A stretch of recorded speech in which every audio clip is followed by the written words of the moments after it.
مسجد الحرام مکۃ المکرمہ اور مسجد النبوی مدینہ المنورہ سے خطبے کا اردو ترجمہ کے لیے ہمارے سوشل نیٹ ورک کو فالو کرنا نہ بھولیں اور اپنے دوست احباب کے ساتھ بھی ضرور شیئر کیجیے۔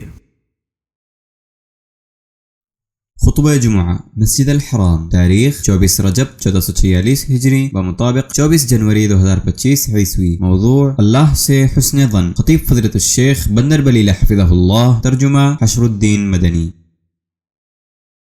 تمام تعریف اللہ کے لیے ہے جو خوف زدہ لوگوں کی پناہ گاہ، مصیبت زدہ لوگوں کا ملجا اور پناہ طلب کرنے والوں کو پناہ دینے والا ہے۔ میں اس پاک ذات کی حمد کرتا ہوں اور اس کا شکر بجا لاتا ہوں۔ وہ بے کسوں کی داد رسی کرنے والا، شکستہ لوگوں کو دلاسا دینے والا اور توبہ کرنے والوں کی توبہ قبول کرنے والا ہے۔ میں گواہی دیتا ہوں کہ ایک اللہ کے سوا کوئی معبود برحق نہیں، اس کا کوئی شریک نہیں۔ وہ کمزوروں کا رب، مظلوموں کا مددگار اور پریشان حال لوگوں کی دعا قبول کرنے والا ہے۔ اور میں گواہی دیتا ہوں کہ ہمارے سردار اور نبی محمد اللہ کے بندے اور رسول ہیں، جو روشن چہرہ اور تابناک اعضاء والوں کے رہبر اور تمام مخلوقات کے رہنما ہیں۔ اللہ درود و سلام اور برکت نازل کرے ان پر، ان کے پاکیزہ پاک اہل خانہ پر، ان کے نیک مبارک صحابہ پر، تابعین پر اور ان لوگوں پر جو تا قیامت ان کی اچھی طرح پیروی کریں۔ اما بعد، لوگوں میں آپ کو اور خود کو اللہ کے تقوی کی وصیت کرتا ہوں۔ اللہ آپ پر رحم کرے، آپ اللہ کا تقوی اختیار کریں، اس کے کڑے اور رسی کو مضبوط سے تھام لیں اور اس کی پناہ گاہ میں پناہ لیں۔ آپ کی امیدیں پوری ہوں گی اور آپ اس کی ملاقات سے شاد کام ہوں گے۔ جس نے اللہ کو پکارا اور اس سے دعا کی وہ نامراد نہیں ہوا، اور جس نے عاجزی سے اس کا رخ کیا اور اس سے امید باندھی وہ شرمندہ نہیں ہوا۔ ایسا کیوں نہ ہو جبکہ وہی اللہ تعالیٰ فرمانے والا ہے، کون بے کس کی دعا قبول کرتا ہے جب وہ اسے پکارے۔ اللہ آپ پر رحم کرے، پھر آپ جان لیں کہ کائنات اللہ کے نوشتہ قضا و قدر کے مطابق چلتی ہے۔ مخلوقات کی تدبیریں اس کی مشیت و مرضی سے ہوتی ہیں، اور بندوں کے دل ہمارے رب و معبود کی دو انگلیوں کے بیچ ہیں۔ وہ انہیں اپنی زمین و آسمان پر جیسے چاہتا ہے الٹتا پلٹتا ہے۔ لہذا آپ اپنے رب سے حسن ظن رکھیں اور اپنے خالق سے خیر کی امید کریں۔ جس نے اللہ سے حسن ظن رکھا، اللہ اس کے لیے کافی ہوا، اس کے معاملات کو اپنے ذمہ لیا اور اسے نوازا، اسے وہ چیزیں عطا کی جن کی اس نے تمنا اور امید کی۔ اس نے فرمایا، میں اپنے بندے کے اس گمان کے پاس ہوتا ہوں جو میرے ساتھ رکھتا ہے، سو جب وہ مجھے یاد کرتا ہے تو میں اس کے ساتھ ہوتا ہوں۔ اگر وہ مجھے اپنے نفس میں یاد کرے تو میں بھی اسے اپنے نفس میں یاد کرتا ہوں۔ اگر وہ مجھے بھری محفل میں یاد کرے تو میں اس سے بہتر محفل میں یاد کرتا ہوں۔ اگر وہ میری طرف ایک بالشت آئے تو میں اس کی جانب ایک ہاتھ قریب ہو جاتا ہوں، اور اگر وہ ایک ہاتھ مجھ سے قریب ہو تو میں 2 ہاتھ اس سے قریب ہو جاتا ہوں۔ اگر وہ میری طرف چلتا ہوا آئے تو میں دوڑتا ہوا اس کے پاس آتا ہوں۔ اللہ کے بندو، اللہ سے حسن ظن جلیل القدر عبادات میں سے ایک عبادت اور عظیم ترین تقرب کے کاموں میں سے ایک کام ہے، جو ایمان کے کمال، دل کی پاکیزگی اور رحمان کی تقدیر سے راضی ہونے پر دلالت کرتا ہے۔ عبداللہ بن مسعود رضی اللہ تعالی عنہ کہتے ہیں، اس ذات کی قسم جس کے سوا کوئی معبود نہیں، مومن بندے کو کوئی چیز نہیں دی گئی ہے جو اللہ تعالی کے ساتھ حسن ظن سے بہتر ہو۔ اس ذات کی قسم جس کے سوا کوئی معبود نہیں، کوئی بندہ اللہ تعالی سے اچھا گمان نہیں رکھتا ہے، مگر اللہ تعالی اسے اس کے گمان کے مطابق عطا کرتا ہے، کیونکہ خیر اس کے ہاتھ میں ہے۔ اسے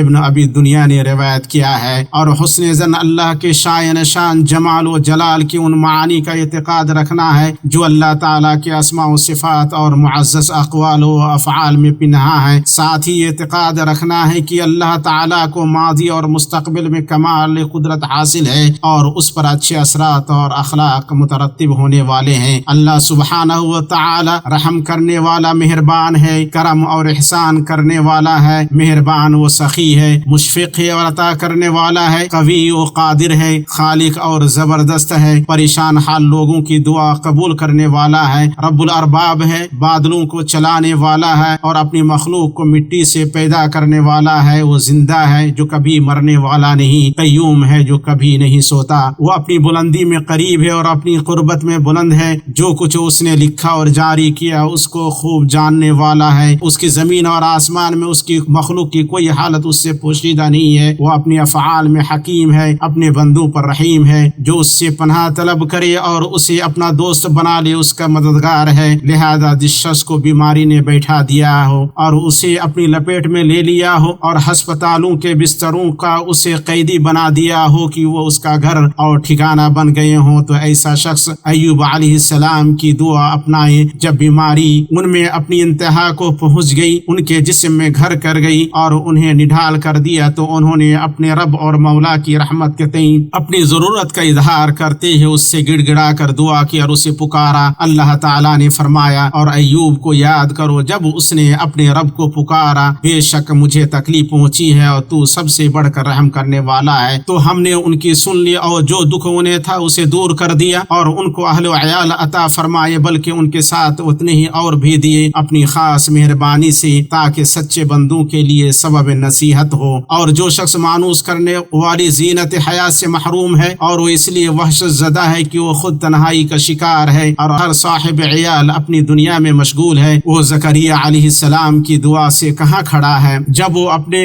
مولا سے گڑ گڑایا اور سرگوشی کی، اس سے مدد مانگی اور امید رکھی، ایک ایسی دعا جس سے ہر نرم دل والے کا دل پھٹ جائے اور اس کی آنکھوں سے آنسو جاری ہو جائیں۔ اللہ تعالیٰ نے فرمایا، اور زکریا کو یاد کرو جب اس نے اپنے رب کو پکارا، اے میرے رب مجھے اکیلا نہ چھوڑ، تو سب سے بہتر وارث ہے، چنانچہ ہم نے ان کی دعا قبول کی اور انہیں یحییٰ عطا کیا اور ان کی بیوی کو درست کر دیا، بے شک وہ نیک اعمال میں جلدی کرتے تھے اور ہمیں امید اور خوف کے ساتھ پکارتے تھے اور ہمارے سامنے عاجزی کرنے والے تھے۔ قرض نے جن کے شانے کو زیر بار کر دیا ہے اور وہ عاجز ہو گئے ہیں، کمائی جن پر تنگ ہو گئی ہے اور زندگی کے حالات جن پر پل پڑے ہیں اور اخراجات کی راہ میں جن کے قدم پھسل گئے ہیں، ان سے کہنا ہے کہ آپ اللہ کریم کے کرم سے، رازق کے رزق اور عطا کرنے والے کی عطا سے کہاں ہیں، جو اپنی محکم ترین کتاب میں فرماتا ہے، جب میرے بندے میرے بارے میں آپ سے سوال کرے تو آپ کہہ دیں کہ میں بہت قریب ہوں، ہر پکارنے والے کی پکار کو جب کبھی وہ مجھے پکارے قبول کرتا ہوں، اس لیے لوگوں کو بھی چاہیے کہ وہ میری بات مان لیا کرے اور مجھ پر ایمان رکھیں، یہ ان کی بھلائی کا باعث ہے۔ اور جس کے سوا کوئی رب نہیں، اس اللہ تعالیٰ نے فرمایا، اور میں نے کہا اپنے رب سے اپنے گناہ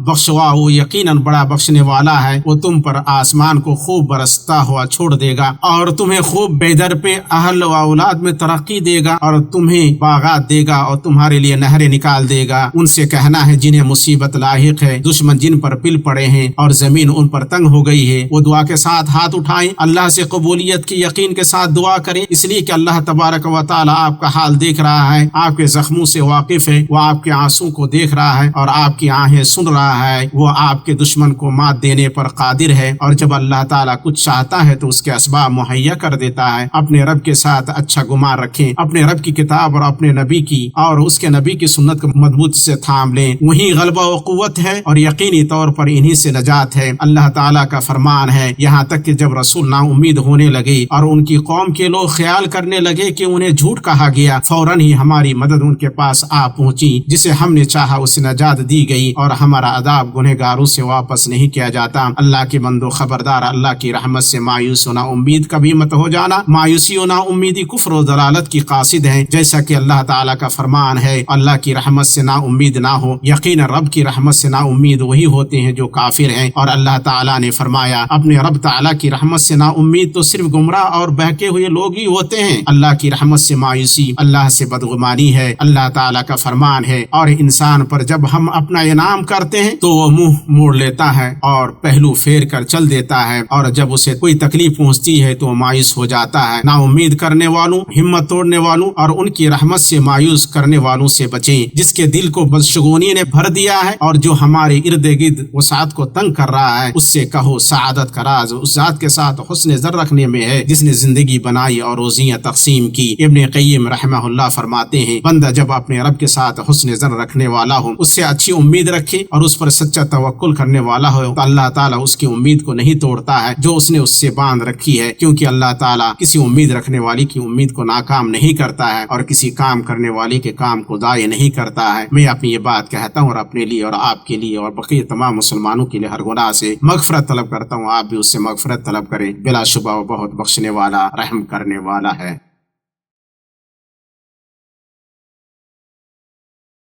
اللہ کے لیے اس کے کمال اور اس کی بے نیازی کے شائع نشان حمد و تعریف ہے، میں اس کا شکر ادا کرتا ہوں، ایسا شکر جو اس کی نوازشوں اور عطاؤں کے برابر ہو۔ میں گواہی دیتا ہوں کہ ایک اللہ کے سوا کوئی معبود برحق نہیں، وہ اکیلا ہے، آسمان و زمین میں اس کا کوئی ساجی نہیں، اور میں گواہی دیتا ہوں کہ ہمارے نبی محمد اللہ کے بندے رسول ہیں جو کمال بشریت کی چوٹی پر فائز ہیں۔ اللہ آپ پر درود و سلام اور برکت نازل فرمائے اور آپ کے آل و اصحاب پر اور ان لوگوں پر جو آپ کے نقش قدم کی پیروی کریں اور آپ کے راستے کو لازم پکڑیں۔ اللہ کے بندو، یہ بات جان لو کہ ان عظیم ترین مواقع میں سے جن میں اللہ کے ساتھ حسن ظن رکھنا ضروری ہو جاتا ہے اور جن میں اللہ سے امید کو اس کے خوف و خشیت کے اوپر رکھا جاتا ہے، وہ موقع ہے جب بندے کی موت کا وقت آ جائے اور وہ دنیا چھوڑنے کے قریب ہو۔ چنانچہ مؤمن بندے سے کتنی بھی کوتاہیاں سرزد ہوئی ہوں اور اس نے چھوٹے بڑے کتنے بھی گناہ کیے ہوں، تو اللہ اپنے بندوں کو سننے اور دیکھنے والا ہے، ان کی کمزوریوں کو جاننے والا اور خبر رکھنے والا ہے، ان پر رحم کرنے والا اور ان کی پردہ پوشی کرنے والا ہے۔ جابر بن عبداللہ انصاری رضی اللہ تعالی عنہما سے روایت ہے، وہ کہتے ہیں کہ میں نے رسول اللہ صلی اللہ علیہ وسلم کو ان کی وفات سے 3 دن پہلے فرماتے ہوئے سنا، تم میں سے کوئی شخص نہ مرے مگر اس حال میں کہ وہ اللہ عز و جل کے ساتھ حسن ظن رکھتا ہو۔ اسے امام مسلم نے روایت کیا ہے۔ اہل علم رحمت اللہ علیہ کہتے ہیں یہ حدیث مایوسی سے روکتی ہے اور خاتمے کے وقت اللہ سے امید رکھنے پر ابھارتی ہے، یعنی بندہ یہ گمان رکھے کہ اللہ اس پر رحم کرے گا اور اسے معاف کر دے گا۔ پھر اللہ کی سب سے بہترین مخلوق محمد بن عبداللہ پر درود و سلام بھیجو، اللہ نے تمہیں اس کا حکم دیا۔ اللہ تعالیٰ کا ارشاد ہے، بے شک اللہ اور اس کے فرشتے اس نبی پر درود بھیجتے ہیں، تو اے ایمان والو تم بھی ان پر درود بھیجو اور خوب سلام بھی پڑھتے رہا کرو۔ اے اللہ تو اپنے بندہ رسول ہمارے نبی محمد پر رحمتیں، سلامتی، برکتیں اور مزید انعامات نازل فرما۔ اے اللہ چاروں خلفاء راشدین ہدایت یافتہ اماموں ابو بکر، عمر، عثمان اور علی سے اور باقی 10 مبشرہ سے راضی ہو جا، اور بیعت رضوان والے صحابہ سے بھی راضی ہو جا، اور تمام صحابہ کرام، تابعین اور قیامت کے دن تک احسان کے ساتھ ان کی پیروی کرنے والوں سے راضی ہو جا۔